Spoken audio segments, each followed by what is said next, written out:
ఇదిగోండి ఇది చూడండి అలాంటి వార్త ఒకటి. గండిపేట సర్కారీ భూములో గండం.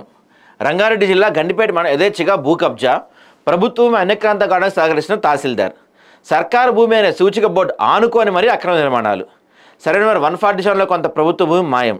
సర్వే నెంబర్ 100, 109 లైన్లో కూడా కబ్జాకు పాల్పడ్డ అక్రమార్కులు. సర్కారు భూమిలో ప్రైవేట్ సూపర్ స్పెషాలిటీ హాస్పిటల్ నిర్మాణం. అనుమతులు ఇచ్చిన నార్సింగ్ మున్సిపల్ కమిషనర్. ప్రేక్షక పాత్రలో రెవెన్యూ, మున్సిపల్ శాఖ అధికారులు. మామూళ్ళ మత్తులో జోగుతూ కబ్జాదారులకు సపోర్ట్ చేస్తున్న ఆఫీసర్స్. మరి ఇట్లాంటి వాటిపైన మీరు యాక్షన్ తీసుకుంటే వేల కోట్ల ఆదాయం ఇది. వేల కోట్ల ఆదాయం. ఎంత దారుణం అంటే, ఎంత బరి తెగింపు అంటే ఇక్కడ మీకు చూపిస్తా చూడండి. ఇది ఇక్కడ మనకి చాలా క్లియర్గా రాసి ఉంటుంది. This land belongs to government of Telangana, trespass will be prosecuted by order అని చెప్పి నెంబర్ సరిగ్గా కనపడుతుంది. సో ఇక్కడ చాలా స్పష్టంగా బోర్డు పెట్టి ఉంటుంది ప్రభుత్వ భూమి అని. పక్కనే పెద్ద అపార్ట్మెంట్ ఉంటుంది. ప్రభుత్వ భూమి అని బోర్డు ఉంటుంది, ఇక్కడ పక్కనే పెద్ద అపార్ట్మెంట్ ఉంటుంది. మరి ఇది ఎలా సాధ్యం? మరి కళ్ళు కనపడతలేవా మీకు అధికారులకి?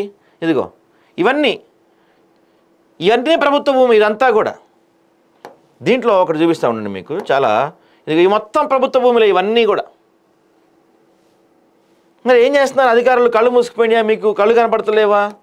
ఇప్పుడు ఇందులో కూడా ప్రభుత్వ భూమి అని బోర్డు పెట్టిందంటే జేసీబీ రెడీగా ఉందంటే ఇక్కడ కూడా ఏదో మొదలవుతున్నాయి మెల్లగా, చిన్నగా చదువుకుంటూ వెళ్తారు. ఇది కూడా ఇక్కడైతే దారుణం చూడండి. చక్కగా బోర్డు పెట్టుంది, this land belongs to government of Telangana అని. ఆ బోర్డుకి ఆనుకొనే షాప్ పెట్టారు. ఇంకానే బోర్డు తీసేసి షాప్ పెట్టలేదు. దాని పక్కన పెద్ద అపార్ట్మెంట్ ఉంటుంది, వెనకాల పక్కనే షాపులు ఉంటాయి. ఫస్ట్ ఎయిడ్ సెంటర్ అంటే ఇక్కడ పక్కన ఇంకోటి ఏదో ఉంది. ఈ మొత్తం కూడా ప్రభుత్వ ల్యాండ్ ఇదంతా కూడా. మరి అధికారులు నిద్రపోతున్నారా? మీకు కనబడతలేదా? మీకు ఇంత యథేచ్ఛగా జరుగుతుంటే ఇది చూడండి, ఇదంతా కూడా మరి ఇంత జరుగుతుంటే మీరు అధికారులు ఏం చేస్తున్నారు?